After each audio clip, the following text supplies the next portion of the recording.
Don ka bi bamanankan kunnafoni kɔnɔ o de ye k'aw ladɔnniya k'a fɔ ko fɛn min ye furancɛla fanga minisiri ɲɛmaaya ye o minɛn taara ka segin Moktar Wane de kɔrɔ. Moktar Wane ale tun ye Mali jamana ani jamana wɛrɛ cɛ koɲɛw ɲɛnabɔli minisiri kɔrɔ. A y'o jɔyɔrɔ fa wagati laban tɛmɛnenw na. Ni o yɛrɛ de bi bamanankan kunnafoni la kumabaw ye walawalali bɛna kɛ minnu kɔnɔ kumaw kan aw ye.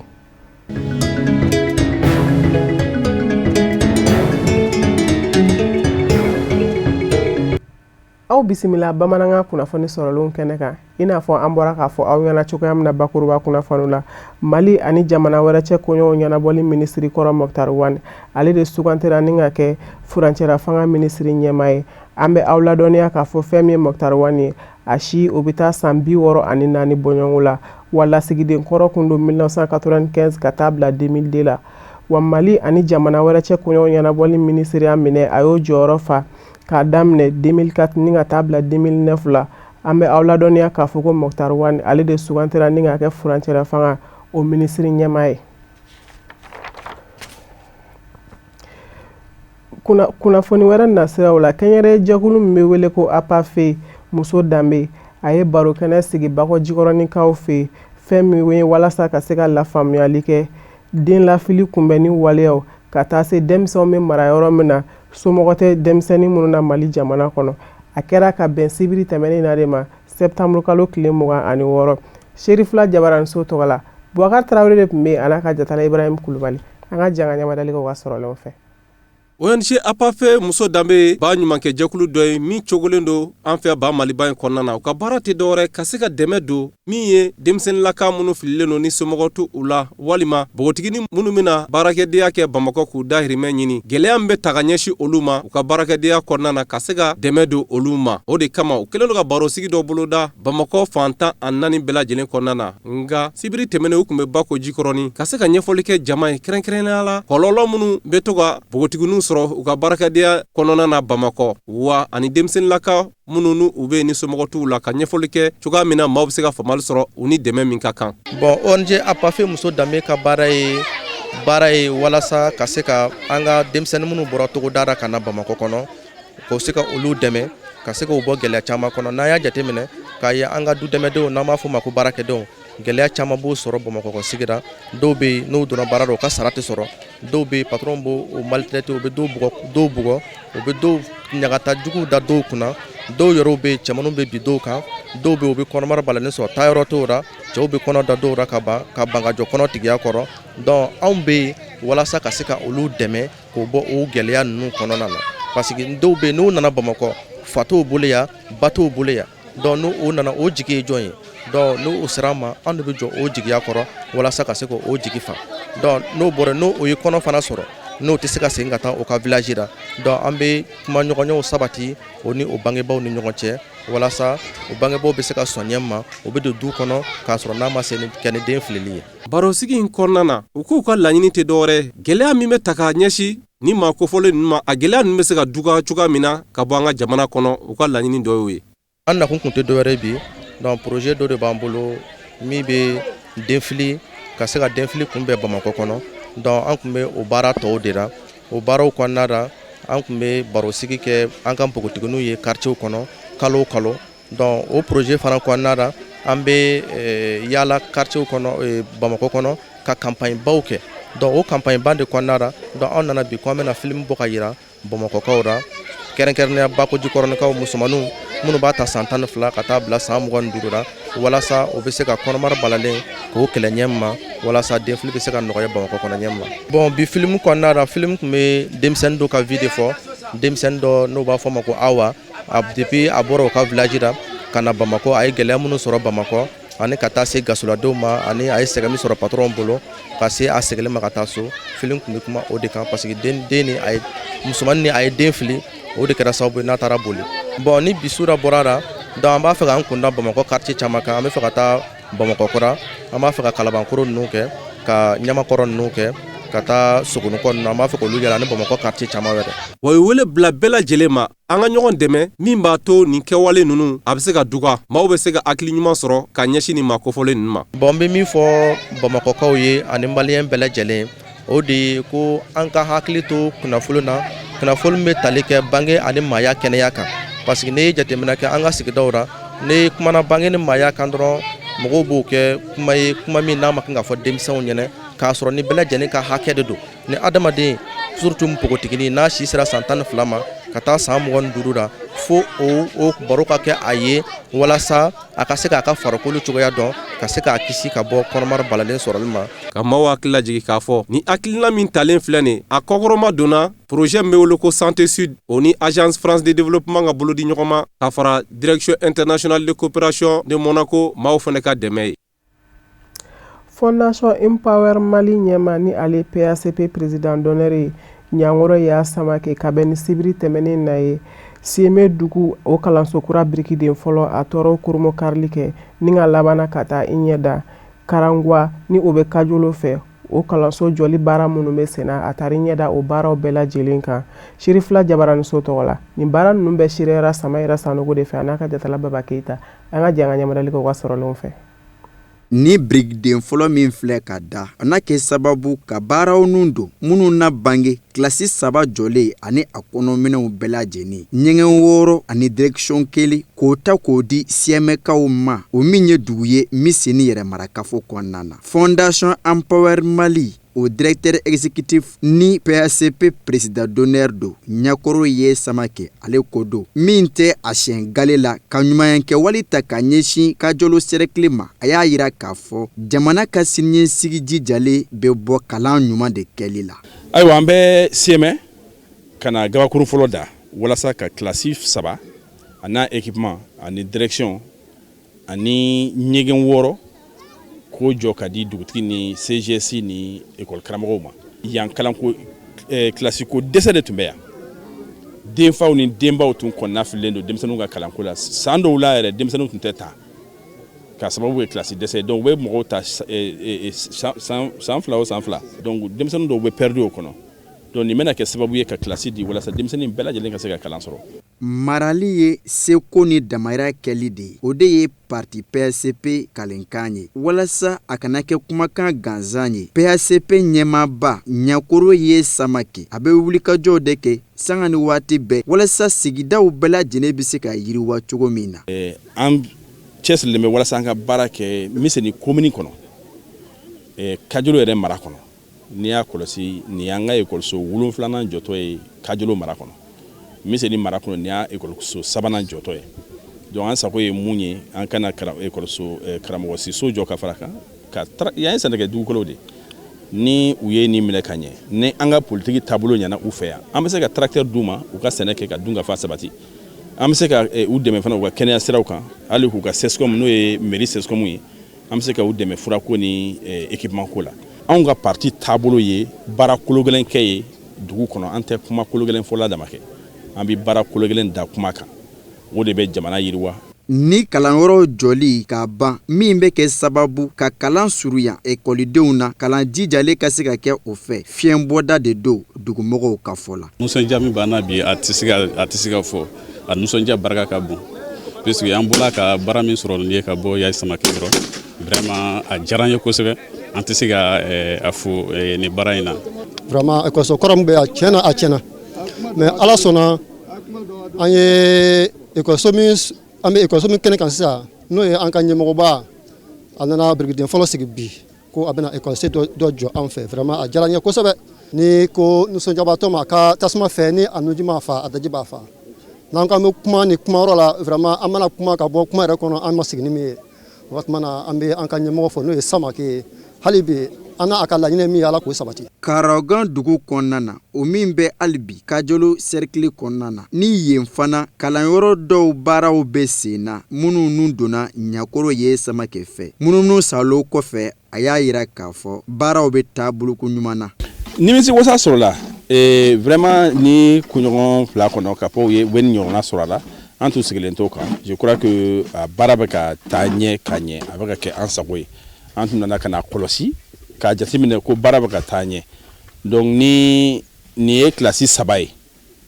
kilasi 3 jɔtɔ ani direction ani karamɔgɔ siso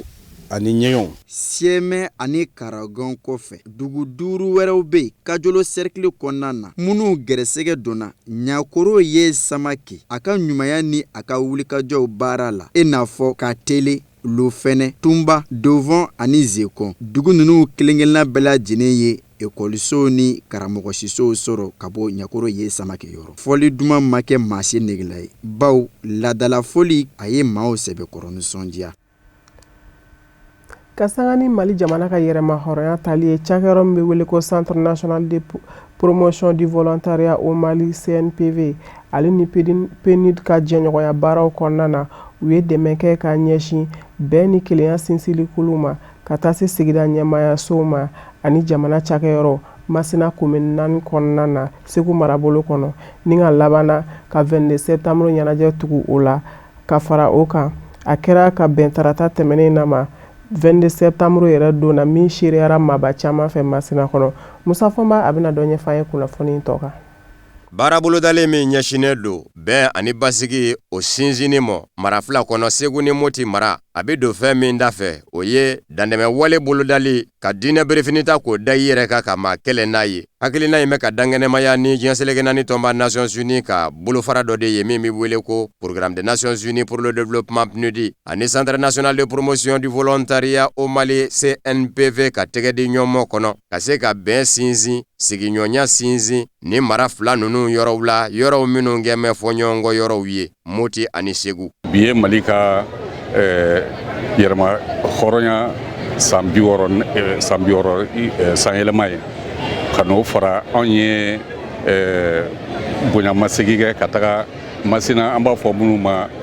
bɛn bulonba ka taa di olu ma n'o ye moto ani ordinateur ye fo ka diya fo ka taa dɔ di an ka fini tabagaw ma ani an ka commandantw ma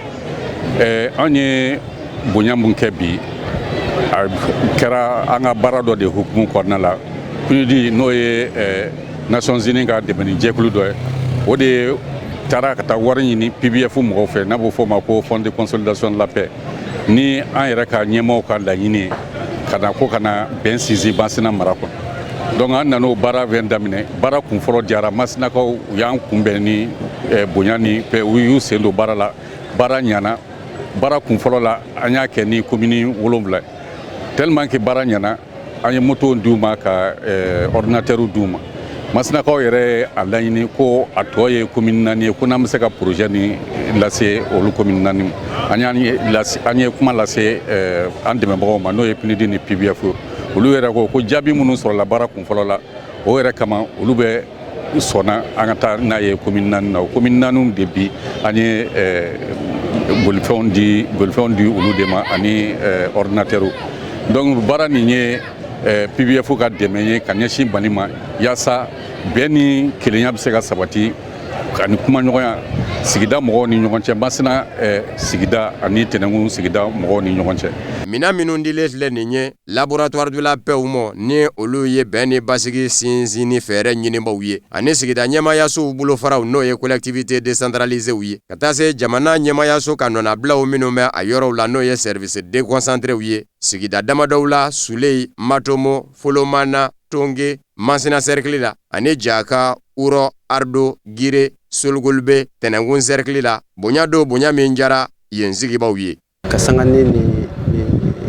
minɛn ninnu sɔrɔli ye nisɔndiya belebele b'anw na parce que anw ye commune rurale de ye dugu caman de farala ɲɔgɔn kan ka kɛ commune ye donc ni an ye nin ɲɔgɔnna minɛnw sɔrɔ minɛn minnu y'a fɔ an bɛna se baara kɛ minɛ ka ɲɛsin surtout kɛrɛnkɛrɛnnenya la bɛn ɲɔgɔnya sinsinni ma ka fara ɲɔgɔn kan sinsinni ma vraiment y'a fɔ ko nin diyara an ye kosɛbɛ parce que ni minɛn t'an bolo an tɛ se k'a kɛ hali n'a y'a sɔrɔ an ŋaniya ɲuman banna parce que y'a fɔ f'an ka taama ka taa dugu ni dugu surtout maa minnu bɛ yen n'olu ye an ka mɔgɔw ye maa minnu bɛ an ka jɛkulu la an ka jɛkulu baw la danaya b'u kan n'olu farala ɲɔgɔn kan ka kɛ laboratoire ye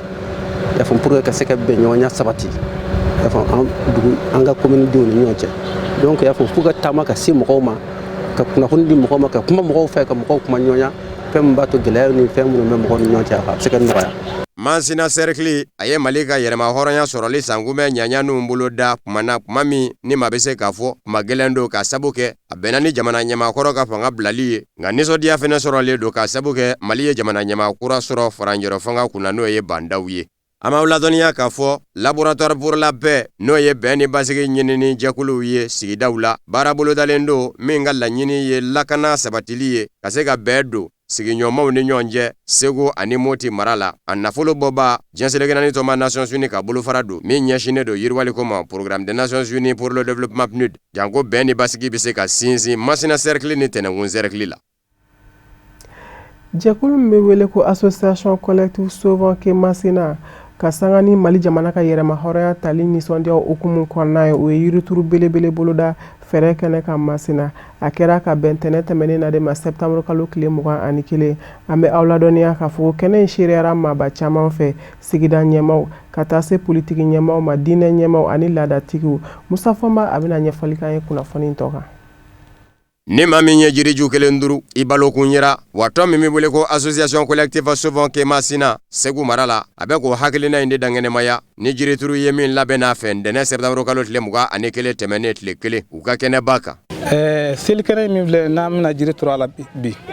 a sɔrɔla sababu min na a ka d'an ye an k'a fɔ mɔgɔw k'a faamu minnu yɛrɛ y'a di u k'a dɔn k'a fɔ hali bi u ka baara a y'an nisɔndiya a diyara an ye kosɛbɛ. Laɲini de ye ka waati yɛlɛma kɔlɔlɔ kɛlɛ jirindanya k'o kɛlɛ an ka kungobolow la wa jirituru min kɛlen filɛ nin ye Masina kɛnɛba kan a bɛ kɛ sababu ye ka na ni nɛɛma ye bawo yɔrɔ in jamajɛrɛ yɔrɔ don selenjeni ni seliba olu kɛ yɔrɔ fɛnɛ don. O ye yiri min ɲini n'o ye yiriju 372 ye Ala y'a nɔgɔya an kɔni nana nka an bɛ se k'a bɛɛ turu parce que ji ye yɔrɔ minɛ an ye présentation kɛ donc ni ji nɔgɔyara an kɔni tɛ nka jeunesse bɛɛ yan donc olu b'a tɔ kɛ o kɔfɛ n bɛ Masina fo n bɛ cercle jeunesse bɛɛ fo n bɛ collectif fo an bɛ daminɛ bi Masina bi alhamdulilayi rabbil alamin bi basigi bɛ Masina bi ka tɛmɛ hali Bamakɔ kan basigi bɛ Masina bi u bɛ k'an ka Masina bila zone wurisi min kɔnɔ an b'a ɲini u fɛ k'a b'o kɔnɔ aw yɛrɛ bɔra yan don tɛmɛnlen na an tun ye caravane kɛ commune 11 na bɛn sira la o bɛn sira in na a clôture la n'o ye an n'aw yɛrɛ ɲɔgɔn sɔrɔ yan bon k'a daminɛ o don fo bi foro ka taa san 3 ye san 4 a kɔni tɛ se ka siɲɛ wɛrɛ tun bɛ yen bi a filaw tɛ se ka taa ka t'o sigi Ala barika la o sigiyɔrɔ ko wɛrɛw la n'o ye bagantigiw ye forotigiw taara ko foro siɲɛ bi foyi tɛ Masina bi ni basigi tɛ an bɛ wele da kɛ nin yɔrɔ la bailleur de fonds ma ONG ma ka wele da kɛ Mali yɛrɛ gouvernement ma u k'a lajɛ gɛlɛya min Masina ka bɛ gɛlɛya kelen de don o ye réseau ko de Masina commune ni Masina commune 11 ta commune bɛ ko réseau b'a la a tɛ tɛmɛ commune 3 kan a tɔ commune 7 bɛɛ bɛ réseau ko gɛlɛya kɔnɔ bon kunnafoni diɲɛ se ka taa kunnafoni ko bi an ye yɛrɛ wuli ka jɔ kɛ ka se réseau yɛrɛ direction baw la n'o ye agilité ye nka toujours bɛɛ bɛ jeune wurisi de fɔ basigibaliya de fɔ donc an b'a ɲini u fɛ gouvernement fɛ a k'a lajɛ Masina mɔgɔ bɛ min na bi o kɔni o ye kunnafoni de ye. Masina Cercle baba kumanda ka fɔ la a ko collectif Sauvons que Masina tɔ a ye hakilina min da denmisɛnninw ko hakilina don min kan ka fu a sɔrɔla ka ɲini bɛɛ fɛ jiriw minnu duru bɛ bɛɛ k'i jan don a la. Association Sauvons que Masina ye ci bila na k'a fɔ ko u bɛna u ka jirituru seli kɛnɛ la yan donc an ka kuma ye min ye o ye techniquement jirituru nafa ye min ye an bɛn'o de se mɔgɔw ma fɔ mɔgɔw ye donc kɛnɛ in seli kɛnɛ de don seliba kɛnɛ de don ɲinan an nana seli yan nɔ tile ye mɔgɔw tɔɔrɔ kosɛbɛ donc o ye hakilina ta k'a fɔ ko u bɛna jirituru yan nɔ donc an bɛna o bilasira jirituru nafa ye min ye an ka constitution yɛrɛ b'a yamaruya k'a fɔ ko sigida lakanani o ye jɔsenba ye constitution kɔnɔna na. Donc vraiment c'est une très bonne chose.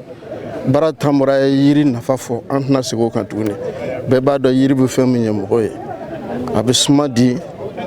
a bɛ nɛɛma yɛrɛ di yɔrɔ ma parce que ni yiri ma turu san tɛ na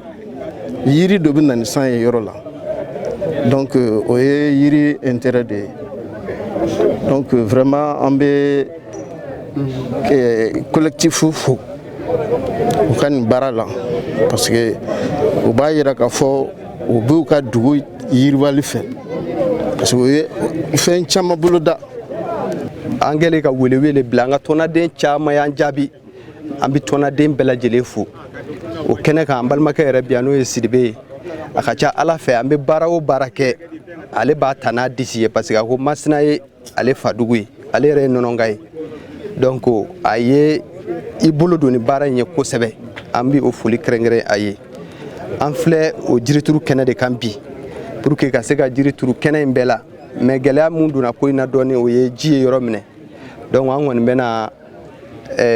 jiriden dama turu yani ji ka fɛgɛya an bɛ sɔrɔ ka n'a tɔ turu. Jirituru dabɔkun de ye Masinakaw fɛ ka yɔrɔw labɔ jiri la yɔrɔw minnu jiri ndaɲana ka sabu kɛ tigɛli ye don dɛmɛnenw na an b'aw ladɔnniya k'a fɔ nin tile kelen min kɛra Masina denmisɛnninw fɛ jirituru la a senfɛ u ye attestation da k'o tɛnku Mahamadu Sidibe la groupe Sewa maa ɲɛma ka sabu kɛ a ka cɛsiriw ni wulikajɔw ye Masina cercle denw kɛrɛfɛ yiriwali nasiraw la.